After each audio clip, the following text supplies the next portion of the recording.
examen de estos cuatro ceros, ¿cuál es el menos propenso a formar fases secundarias durante un calentamiento y posterior enfriamiento?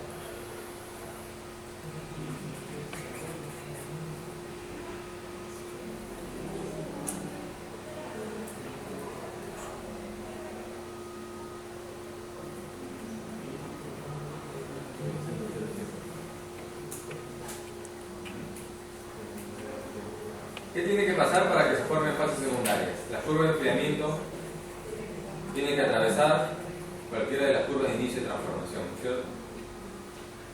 ¿Con cuál tengo menos posibilidades de que eso pase? Con el 2304, ¿verdad? El más alejado, está más hacia el lado derecho. Por lo tanto, puedo tener varias velocidades de enfriamiento. Y por ejemplo, con velocidades de enfriamiento para las cuales ya voy a estar cortando la curva para el 2507, 2205, todavía no veo la curva. Por lo tanto, estaré en una zona más.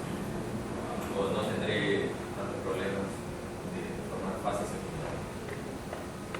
Entonces, por ejemplo, ¿no? Este es más aliado, tiene 25 cromo, 7 de níquel en comparación con este que tiene 23 y 4. Nuevamente, ese es el problema. Mientras más elementos de aleación tengan, más posibilidades de precipitar fases secundarias. Es cierto, va a resistir más a la corrosión, porque la corrosión viene, hay un parámetro que nos ayuda a establecer quién tiene mayor resistencia a la corrosión. Es el número PREM. El número PREM es un número que sale de la composición química, es decir, porcentaje de carbono más un factor por el porcentaje de níquel más un factor por el porcentaje de molibdeno, sale un número. Mientras más elevado sea ese número, mayor será la resistencia relativa a la corrosión. Y PREM significa fitting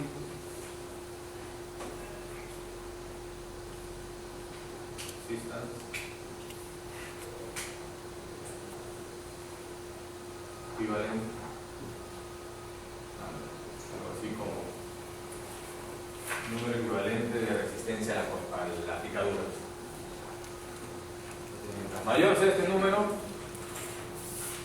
más resistente a la corrosión. Y ese número proporcional a la composición.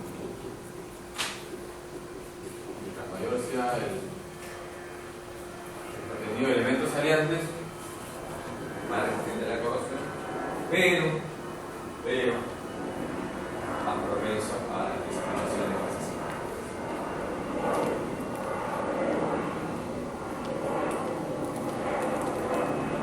Y algunos de ellos, saben que el 2304 compré el 23 de cromo, 4 de níquel, se le conoce también como el UR35N, tiene un poquito de molibdeno, 0.2, nitrógeno, 0.1. También, así como hay superferríticos y superactínicos, hay superduplex, el 2507, un superduplex, que vendría a ser este de acá. 25 de cromo, 7 de níquel, nominal, 3.5. Se conoce como superduplex, 25 cromo, 7 de níquel, 4 molibdeno, 0.25 de cromo. Poseen un PREM equivalente a los aceros inoxidables superoxenídicos. Ya que estamos aquí, vamos a ver.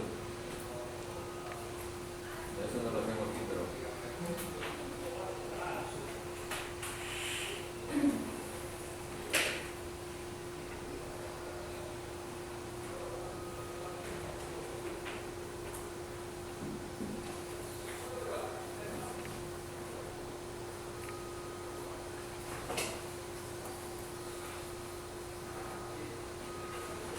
Aquí hay unos valores del tren.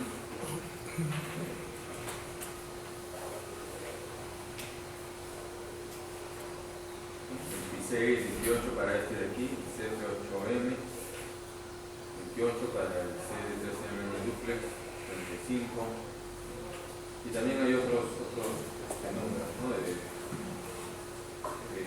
3 corrosion cracking, este, y CPD. critical pitting temperature, la temperatura crítica de picadura. Me olvidé de mencionarles esto cuando estamos viendo el caso de ese reactor que había fallado, ¿verdad? No les comenté, además de eso, ¿qué había pasado? Además, claro, de la deformación o el mal pasivado, resulta que sus reactores habían venido trabajando bien y cambiaron del proveedor de aguas madre. Entonces, luego de 2 meses de cambiar del proveedor de aguas madre, porque se produjo ese colapso de la estructura. Y a raíz de ese colapso hicieron un análisis de sus aguas madre y salieron un contenido de cloruros de 1200 ppm en sus aguas madre.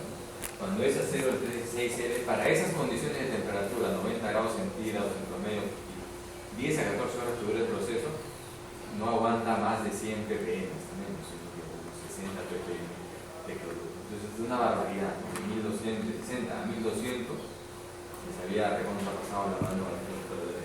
Claro, y eran unas aguas más baratas, todo, pero a la larga resultó mucho más caro porque se rompió el colapso de esa placa y esa placa destruyó todo lo que estaba en el reactor. Hay varios componentes allá abajo, tuvieron que hacer el reactor nuevo. Entonces, es muy importante para los inoxidables considerar tanto el porcentaje de cloruros que pueden tolerar como la temperatura a la cual pueden tolerar ese porcentaje. Conforme se incrementa la temperatura, el porcentaje también de cloruros tolerable va disminuyendo. Y los cambios pueden ser bastante notorios, ¿no? O sea, con unos cuantos grados nomás, de donde incrementa la temperatura, el nivel de cloruro tolerable baja drásticamente. Ténganlo eso en cuenta. Puede ser más o menos también ese tipo de cosas que a veces les ponen en el examen, ¿no? Tiene tal situación, tienen estos aceros para elegir, las condiciones son estas, cuál es el adecuado. Esto que ven ustedes aquí es el número PREM. Hay distintas fórmulas de número PREM, ¿no? Muy parecidas en realidad, pero PREM,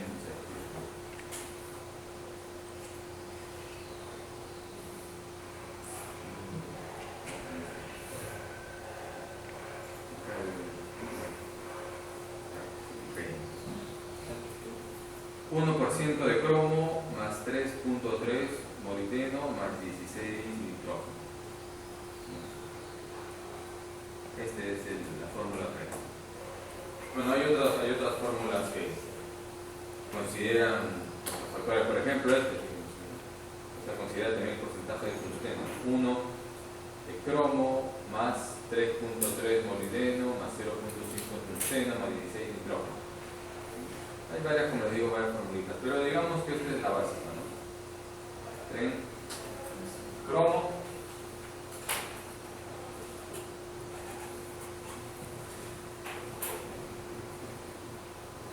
más 3.3 molibdeno, más molibdeno, más 16.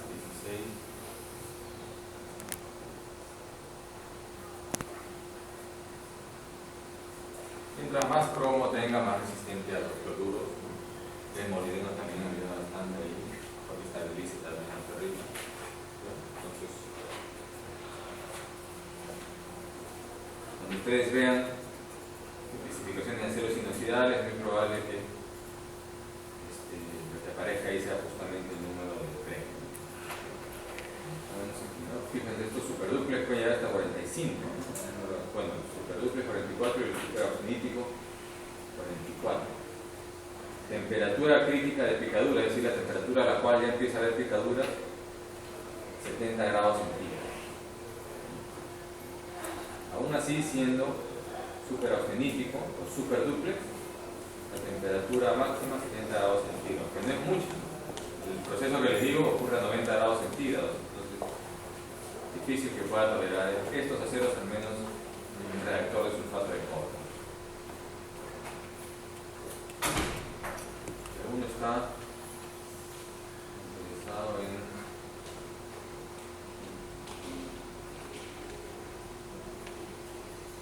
Motocombo, es un fabricante de aceros inoxidables y ellos tienen en su página un catálogo bastante completo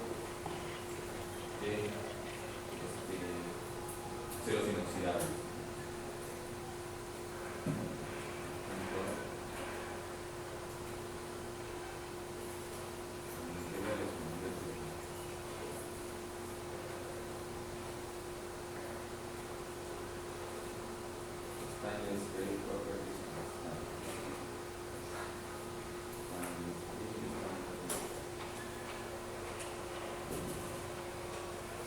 Aquí aparecen todas las características de los aceros inoxidables, todos los diferentes grados: ferríticos, magnesíticos, endurecidos por precipitación, ferríticos a alta temperatura, auténticos a alta temperatura, ferríticos, magnesíticos, hay un montón, ¿no?, de aceros inoxidables.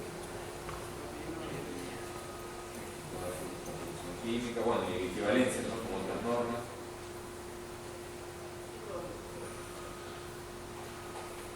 Estructuras que se pueden encontrar, ferritos, acronitas, el diagrama de Schaeffler, que también lo vimos en la clase pasada, el diagrama de Schaeffler, para estimar más o menos en qué tipo de microestructura, o qué tipo de microestructura va a tener nuestra acero en función de la composición química. Ahora níquel equivalente, cromo equivalente, y dependiendo de dónde cae.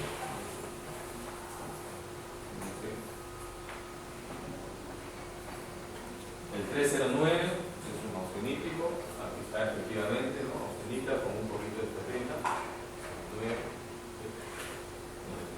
El 316, 304, bueno, no aparecen aquí, pero también son austeníticos. Acá están los duplex: 2205, 2101, 5050, austenita ferrita.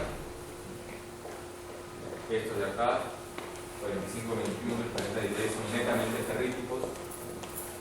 La serie 4 corresponde a los carbonos magnesíticos. Es muy útil este diagrama para poder estimar cuál va a ser la microestructura en función de la composición química. Aquí están las microestructuras: ferrita, magnesita, dúplex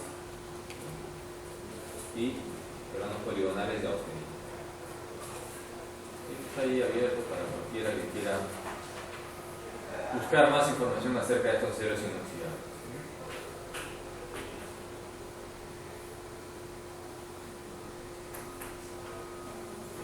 Seguimos.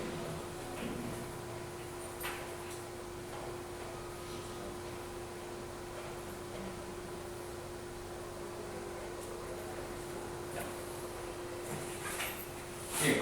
Aplicaciones de los dúplex cada vez están ganando mayor terreno a nivel industrial, justamente por la combinación de buenas propiedades de los ferríticos y austeníticos. Se utilizan en la generación de energía, en plantas petroquímicas, en las plataformas de la industria petrolera, intercambiadores de calor, buques, recipientes a presión, bombas de fluidos corrosivos. En realidad, en cualquier aplicación industrial podría caer bien un acero inoxidable de dúplex. Tanques para almacenamiento de sustancias químicas. Este es un reactor, justamente una de nuestras recomendaciones para esa empresa que sufrió este problema con el reactor era que cambien, si iban a mantener esas condiciones tan agresivas, son 1200 ppm, 90 grados centígrados, deberían cambiar a un 2507. 2507, 25% de cromo, 7% de... Pero claro, es más caro. Es más caro, pero es más resistente. Entonces, si es más resistente, yo voy a necesitar, si es un tanque, por ejemplo, ya no necesitaré una plancha tan gruesa, ¿no? Para ser más resistente puedo reducir el grosor de la plancha.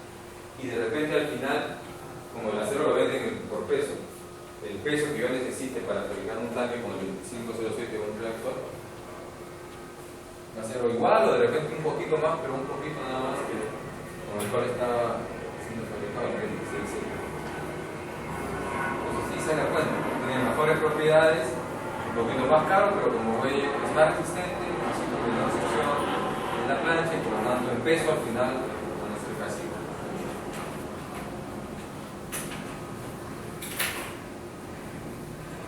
También para barras de construcción son adecuados, ¿no?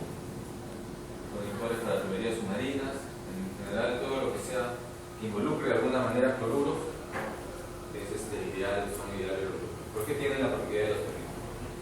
Este puente, por ejemplo, en Oregon, en primer lugar está sobre agua salada, ¿no? O sea que necesita de todas maneras un material que sea resistente a la corrosión.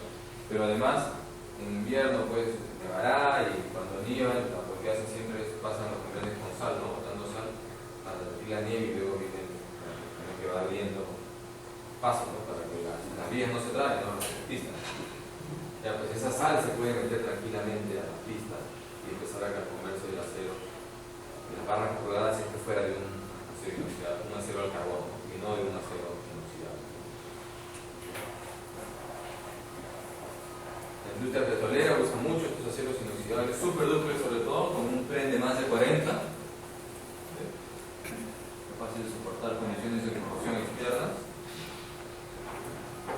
Este serpentín, por ejemplo, ¿no? Para calentadores de agua, garantiza 25 años de servicio sin mantenimiento. También se puede usar como recubrimiento, una barra de construcción de acero al carbón que se recubre con una capa de acero inoxidable. Más baratas, ya no tengo toda la barra, solo el recubrimiento. También son muy utilizados en la arquitectura. Aquí nos combinan algunas propiedades de los austeníticos con los ferríticos, y los austeníticos son bastante empleados en la arquitectura y los dúplex heredan también esa propiedad.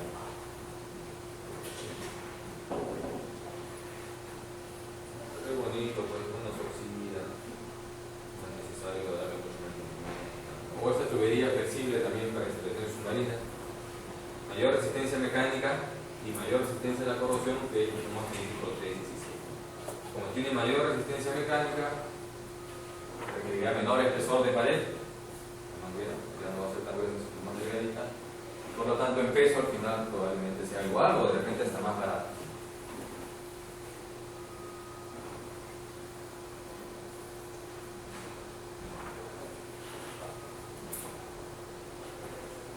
Este es un 2303, perdón, 2003.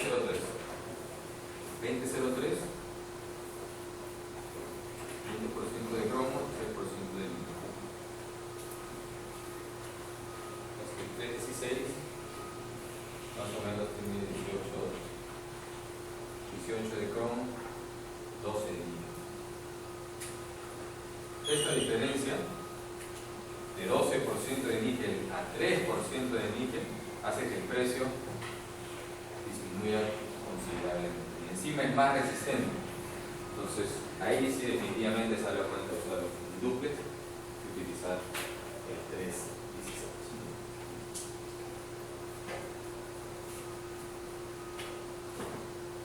Bien, aquí tenemos unos precios para distintos aceros inoxidables, austeníticos y dúplex.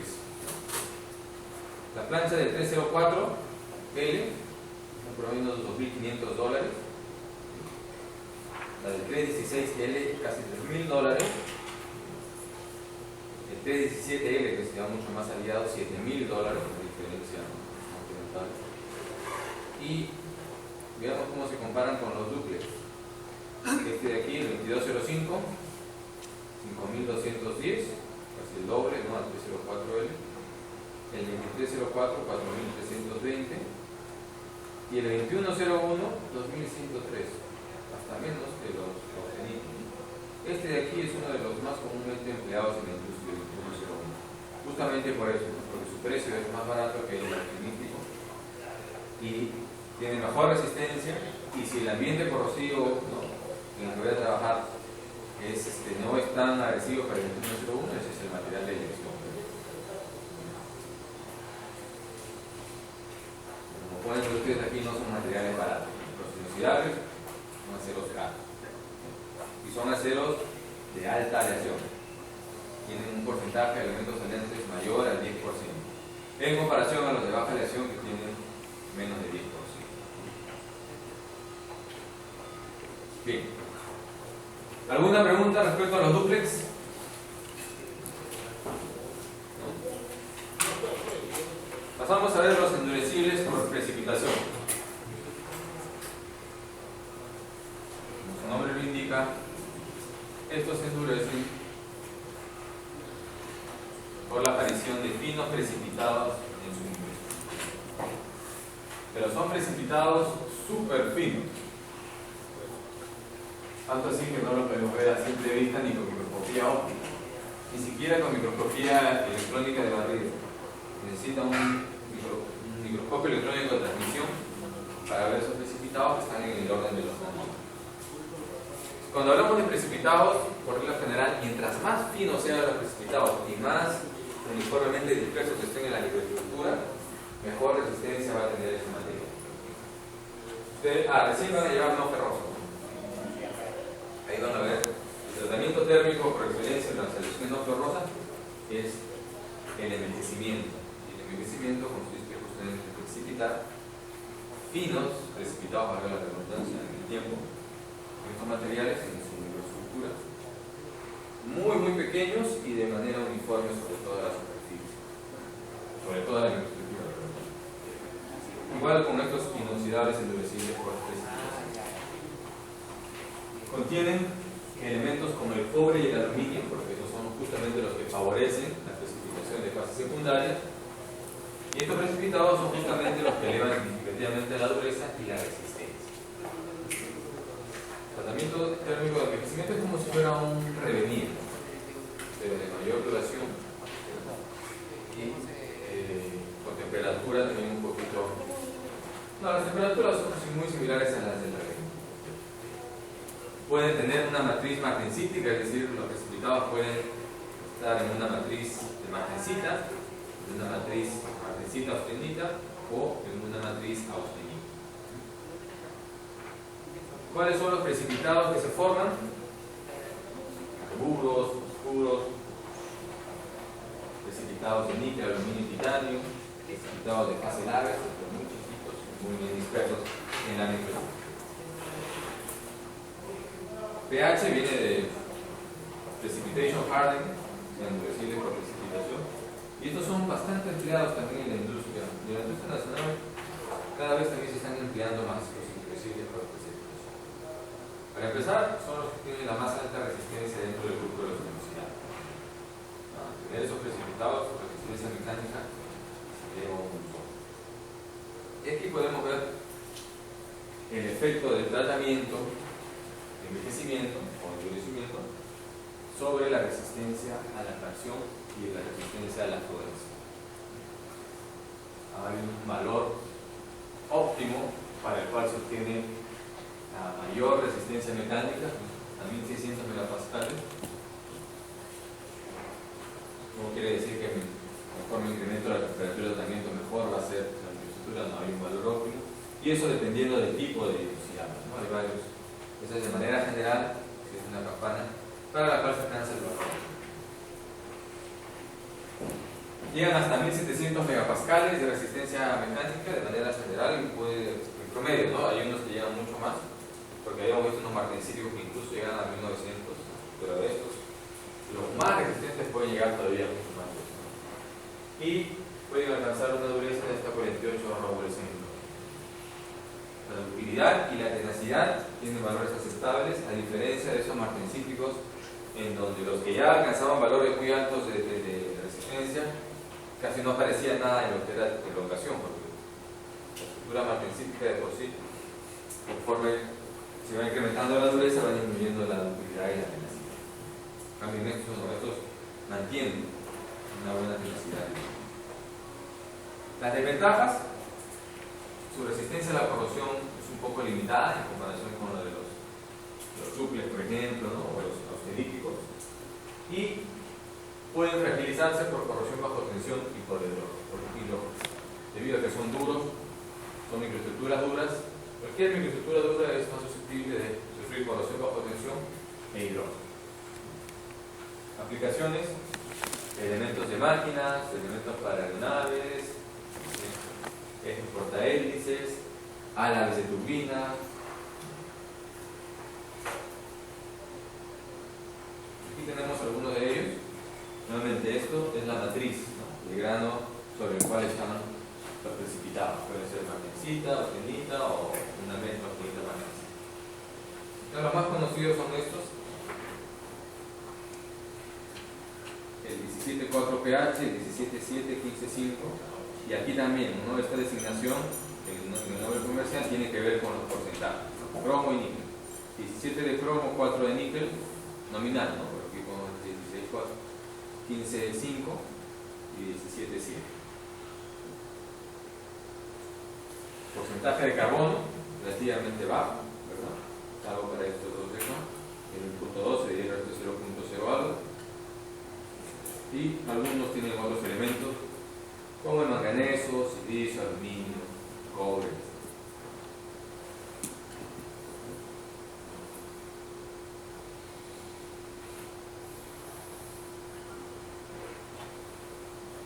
Estos elementos que van a estar sometidos a desgaste están fabricados con aceros endurecibles por precipitación, resortes, aceros inoxidables, ganchos para winches, tecles, muy resistentes, con una tenacidad y una ductilidad adecuados, ideales para esta aplicación, resistentes a la corrosión. Palos de golf también, esta parte de palos de golf. Bien. ¿Alguna pregunta respecto a esto?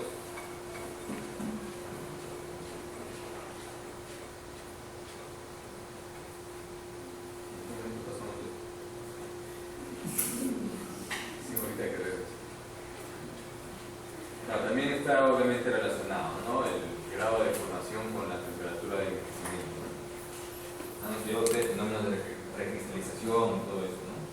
¿Sí? Por ejemplo, aquí a mayor grado de formación, el tratamiento de envejecimiento tiene mayor efecto. Se consiguen valores más elevados de dureza si el material ha sido deformado en mayor medida, ¿verdad? Antes del envejecimiento.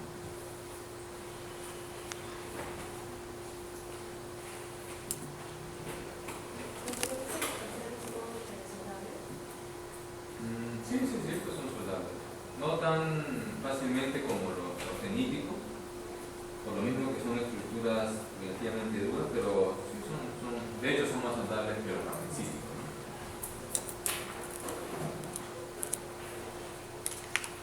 El problema es que, claro, al tener una microestructura con precipitados, depende de qué tan estables también sean estos precipitados termodinámicamente.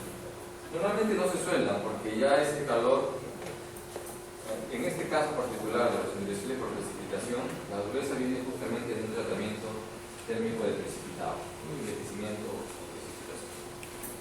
Entonces, si tú le metes calor, ahí sí vas a variar justo el corazón de la manera en la que se hacen, se endurecen estos aceros. A diferencia de un austenítico en donde la dureza no viene propiamente de la microestructura en sí, sino del grado de formación, ¿no? O un árbol magnesítico no se suele, hemos dicho, o los dúplex, que no tienen fase secundaria, simplemente arsenitas, ferrita. En este caso no, en este caso la precipitación es un fenómeno que depende mucho de la temperatura y el tiempo, es un fenómeno de difusión. De cualquier proceso que involucre alterar esos dos parámetros, como la soldadura, puede alterar de hecho significativamente y más que en los otros tipos de acero la microestructura. Entonces en realidad a estos no conozco muchas piezas soldadas, normalmente árabes, ejes, están hechos de una sola pieza, ¿no? Se funden, se maquina la forma, tratamiento final y ahí quedan. Mucho recubrimiento de algo, pero además no son muy trabajados, ¿no? O sea, por ejemplo, no son para hacer tanques, por ejemplo, no vamos a encontrar planchas de un acero inoxidable endurecido por precipitación, son más para componentes así, cosméticos, ¿no? Un ala, un eje, algunos elementos de máquina, un engranaje, pero no para construir estructuras, tanques, torres, ese tipo de cosas. Bien, ya para terminar, echamos un vistazo a algunas de las propiedades mecánicas de los inox. De manera general, podemos ver dónde se ubican respecto a la resistencia a la corrosión y sus características mecánicas, ¿no? Los más resistentes en términos de resistencia a la corrosión, claro, todo esto es relativo, que recuerden, los ferríticos exceden o le ganan a los feníticos, estamos hablando de medios netamente que contengan cloruro. Pero, digamos, de manera general, para la gran variedad de medios, Los que mejor resistencia a la corrosión tienen son los austeníticos y los ductles.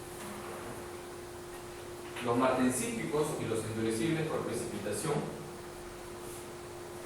al ser el martensito una estructura deformada de alta energía, de hecho es más susceptible a la corrosión que el resto.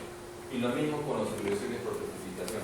Si bien es cierto, los precipitados ayudan mucho en la resistencia mecánica, en términos de resistencia a la corrosión, más bien no es su mejor propiedad. Los ferríticos están por ahí. En términos de resistencia mecánica, definitivamente los endurecibles por precipitación son los más duros, los más resistentes. Se traslapan ahí algo con los martensíticos, luego vienen los dúplex, ferríticos y luego los auténticos. Resistencia mecánica, ¿no? Entonces, si ustedes se fijan, los dúplex son ideales, ¿no? Combinan tanto un buen valor de propiedades mecánicas como un buen valor de resistencia. Y en algunos casos incluso con precios bastante accesibles.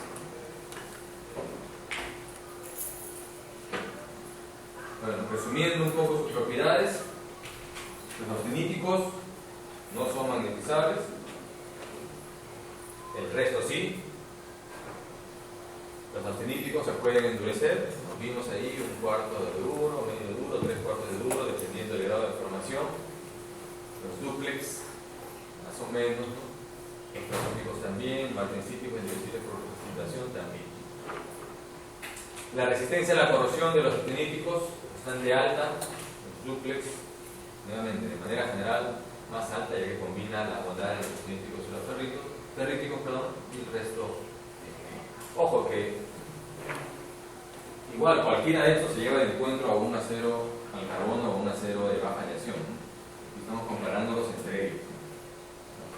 Por ejemplo, ninguno de estos, como fue dicho, ni de 514, ni 517, ni ninguno de los que vimos la vez pasada en clase, te llega a los balones a alguno de estos en términos de resistencia a la corrosión. Es otro grupo. Si bien es cierto, hay un grupo que decía resistentes a la corrosión, que tienen un poquito de cobre, fósforo. En este caso, estamos hablando ya de aceros con otro nivel de aleación, de alta aleación, y por lo tanto las propiedades también son completamente diferentes desde el punto de vista de corrosión.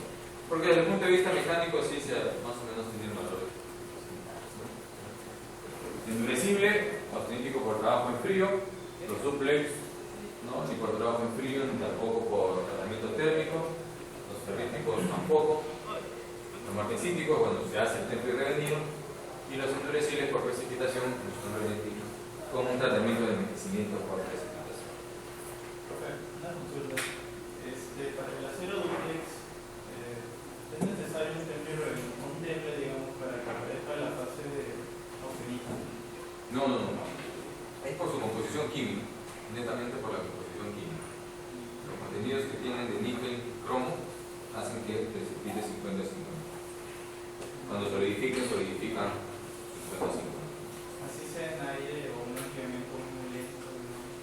Sí, porque tiene suficiente, o sea, la composición química está diseñada para que la temperatura ambiente mantenga siempre más o menos 50-50.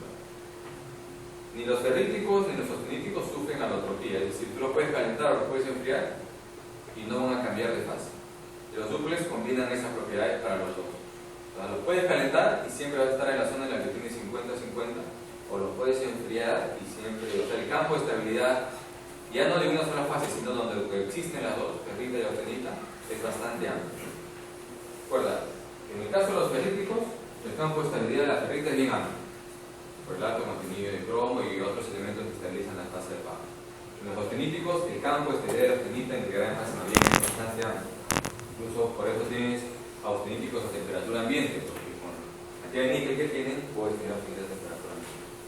Estos de acá, los dúplex, tienen el campo de estabilidad de donde coexisten las dos fases, austenita y ferrita, bastante grande. Si calientes o enfríes, siempre van a ser 50. Probablemente para que tiemples ese y la austenita se convierta en martensita, habría que llevarlo a una temperatura quirogénica. La ferrita no se va a transformar ya en nada. La austenita sí podría transformarse en martensita, pero habría que hacer lo que habíamos visto en la diapositiva de los austeníticos, o sea, enfriarlo por -100 a -100 grados centígrados templar o algo así para recién transformar esos mini en magnesio. Pero no es viable eso, no se hace.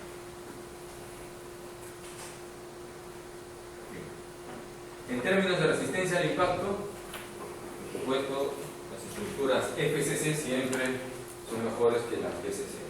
Y de todos esos signos que hemos visto,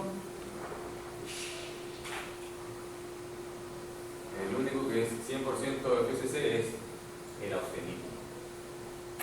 Los dúplex tienen mejor temperatura de transición, absorben un poquito más de energía que los ferríticos y los martensíticos, pero no llegan a ser tan buenos como los austeníticos. Resistentes para gases licuados, bajas temperaturas, los austeníticos son mejores. Los dúplex funcionan para algunas situaciones de baja temperatura, pero en realidad ahí sí conviene más usar.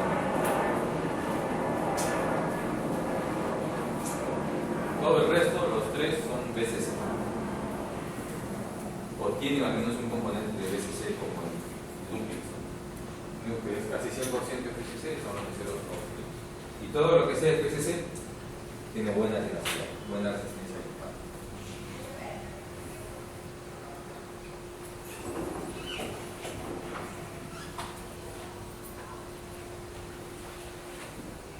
Bueno, aquí podemos ver en estas gráficas los máximos esfuerzos permisibles de acuerdo a la norma europea y a la norma ASME de temperatura ambiente y 400 grados centígrados para distintos tipos de acero.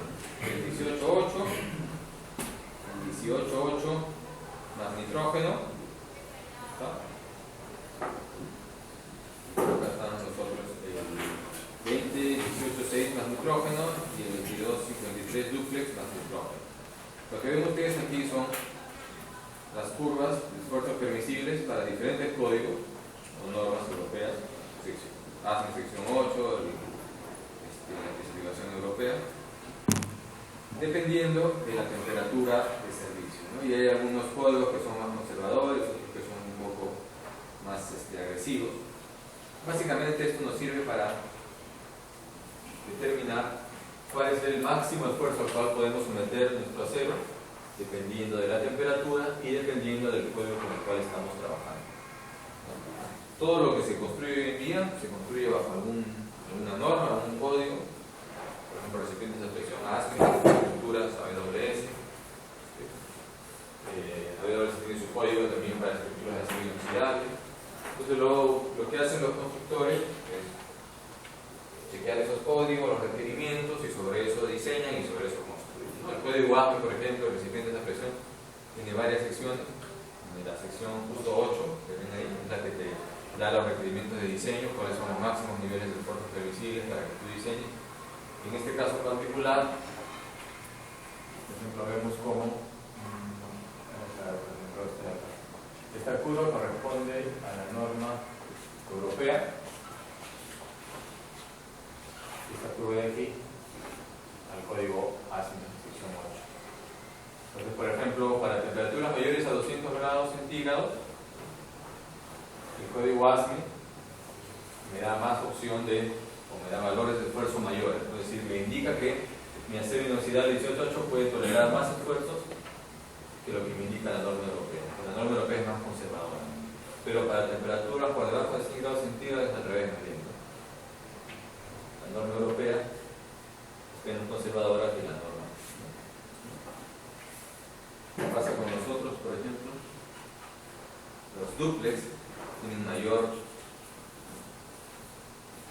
nivel de esfuerzos admisibles, ¿no? Por ejemplo, aquí, bueno, la norma europea me indica que puedo llegar, por ejemplo, para una temperatura de 200 grados centígrados, puedo tolerar un nivel de esfuerzos permisibles de 210 megapascales más o menos, ¿no?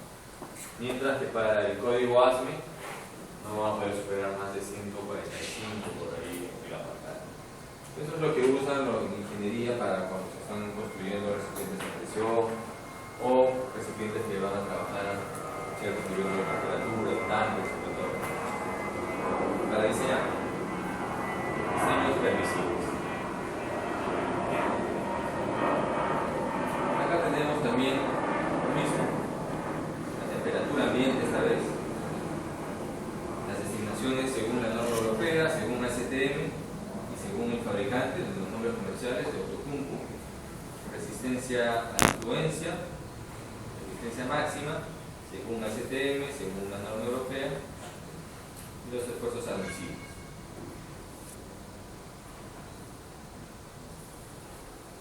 Esto es básicamente para diseñar, ¿no? Por ejemplo, para tomarlo en cuenta aquí. Fíjense, aquí lo que están viendo es un tanque, ¿sí?, que podría ser construido con austenítico, con acero inoxidable austenítico, ¿sí?, o con acero inoxidable dúplex. Si lo hacemos con acero inoxidable austenítico, necesitamos casi 65 toneladas para hacer este tanque de 14 metros de altura más o menos. Mientras que si lo hacemos de dúplex, solo necesitamos 36.6 toneladas, ¿no? Un poquito más de largo. ¿Por qué necesitamos menos con dúplex? Porque es más resistente, entonces disminuye el tamaño por el espesor de la plancha y disminuye todo el peso que necesito para el tanque. Esto es lo que les decía, ¿no?, hace un momento. Si bien es cierto, en algunos casos los dúplex son más caros, pero como son más resistentes, al final puede salir más barato. Y encima tienes mejor resistencia a la corrosión, tienes la resistencia a los cloruros que no la tienes con los austeníticos, mejor resistencia mecánica, ¿no? Y aquí lo que estamos viendo es el espesor que se requiere dependiendo de en qué parte del tanque estamos. Obviamente en la base se va a necesitar mayor espesor, ¿no?, porque la base es la que está soportando a las planchas de arriba. Entonces abajo siempre necesitamos mayor espesor con un austenítico convencional y podemos ir disminuyendo el espesor hacia arriba. Mientras que con un dúplex prácticamente podemos usar el mismo espesor, salvo para el primer piso de repente, no, ahí sí necesitamos pues mayor espesor. Ese análisis es importante, ¿no? ¿Por qué? Porque conduce a un ahorro de dinero.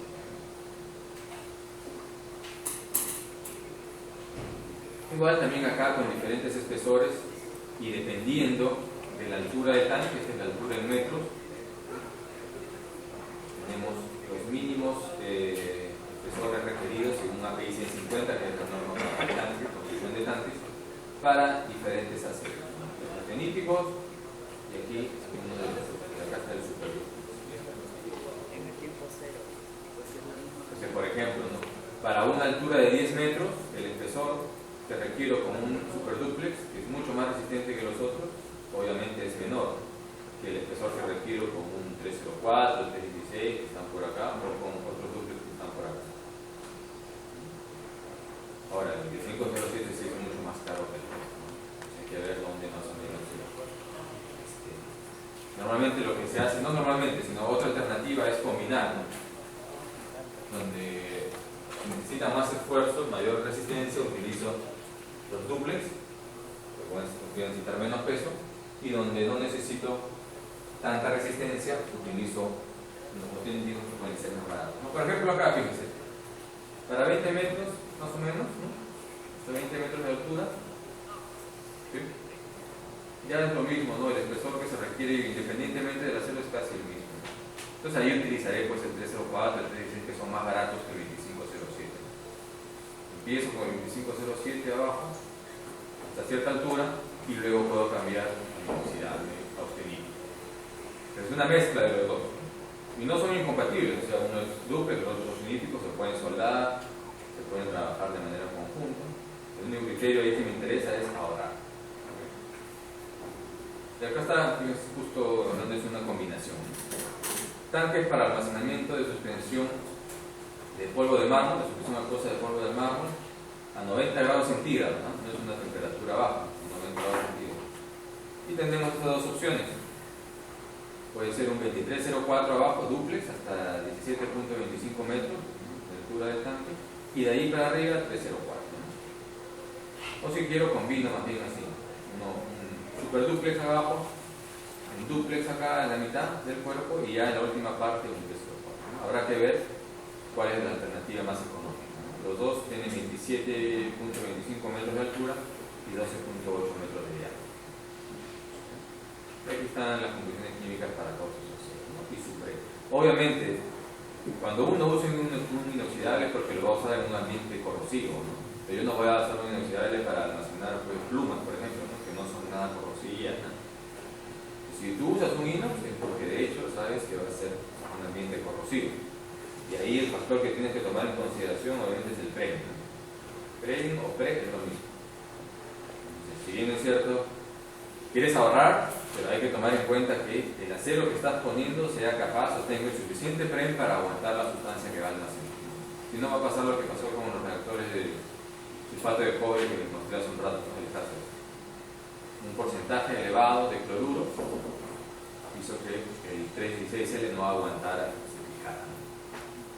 Por ejemplo, el 304 de hecho tiene, a ver, acá está, su PREN es 19 y del 2304 su PREN es 26, ¿no? Hay una diferencia notable, 19 y 26.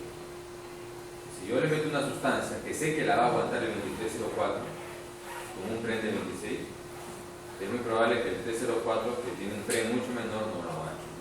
Y se empieza a corroer acá, sin valores, no que volver a construir esta parte. Sí, es cierto, uno de los criterios es esfuerzos, ahorrar en espesor, ahorrar en dinero, pero un inox se escoge, se utiliza un inox cuando hay un ambiente corrosivo. Y ese es el criterio principal de detección para un inoxidable. Si solo fuera cuestión de resistencia mecánica, tenemos una baja aleación, una acero al carbono, que sea. ¿Listo? ¿Alguna pregunta hasta aquí? ¿No? ¿Todo bien?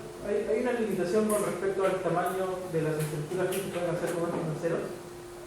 ¿Hay una limitación de dimensiones?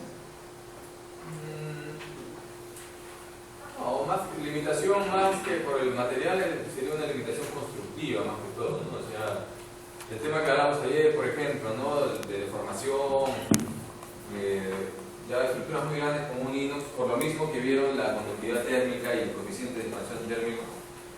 La conductividad térmica es menos elevada que en un acero al carbono y el coeficiente de expansión térmica es mucho mayor.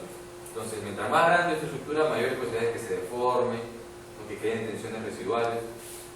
Entonces, de hecho, no es recomendable hacer pues, estructuras gigantescas, pero no hay un, digamos, no sé, un tamaño crítico de tanque a partir del cual ya no puedes utilizar inox. No. Y los tanques de proceso que involucran inox tampoco que sean muy grandes, ¿no? Son tanques, ¿para qué, por ejemplo, podrían utilizarse? Para alimentos, no almacena así millones de litros, son tanques pequeños. Donde puede haber un tanque grandazo, por ejemplo, de inox, los cuales se utilizan los tipos de acero, gas, derivados, no se usan níquel. No son muy grandes, ¿no? En comparación con otro tipo de estructuras que se pueden hacer con tanques para almacenamiento de petróleo, los tanques que vimos de ahorita de gas, de níquel, por aceros con el porcentaje de níquel. Ahí no saldría pueden utilizar. Pero un número así particular no sabría dártelo ni no creo que haya tampoco.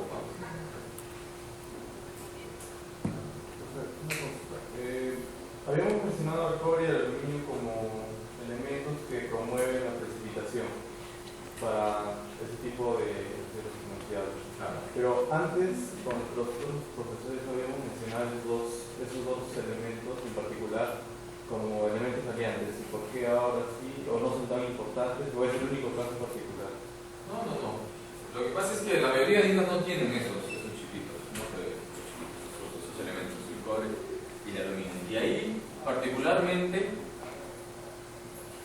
depende mucho de la metalurgia de estos aceros, ¿no? O sea, la metalurgia de los aceros inoxidables es completamente diferente a la metalurgia de los aceros de baja aleación y la de los aceros de carbono. Y en particular aquí, en el caso de los imposibles por precipitación, lo que hacen el cobre y el níquel, y en los contenidos son bastante pequeños además, lo que hacen es justamente formar fases que precipitan por un tratamiento de envejecimiento y que no podrían precipitar de la misma manera, por ejemplo, en uno de baja aleación. Nosotros hemos hablado, cuando hablamos en acero de baja aleación que tenían cobre, de los resistentes a la corrosión atmosférica. Estos tienen cobre, pero ahí el propósito del cobre no es que precipite, porque por la metalurgia, las condiciones termodinámicas que tiene ese acero, ¿no?, cuando está siendo calentado y enfriado, nunca va a precipitar. Entonces, si tú ves el diagrama de fases, no hay por donde aparezca ese precipitado. En cambio, en un inoxidable, lo que hemos visto para todos los tipos es que siempre van a precipitar fases secundarias. Y en particular, para estos endurecedores por precipitación, se agregan esos dos elementos, como hay tanto elemento de aleación, termodinámicamente son bastante propensos a formar precipitados. Pero en el otro caso no, en el otro caso se combinan para formar, por ejemplo, sulfatos o óxidos de cobre en la superficie para protegerlos contra la corrosión. Pero es una cuestión netamente de termodinámica, de transformaciones de fase, y por supuesto asociada al alto contenido de elementos aliantes que tienen estos signos. La metalurgia es diferente a la de los aceros de baja aleación.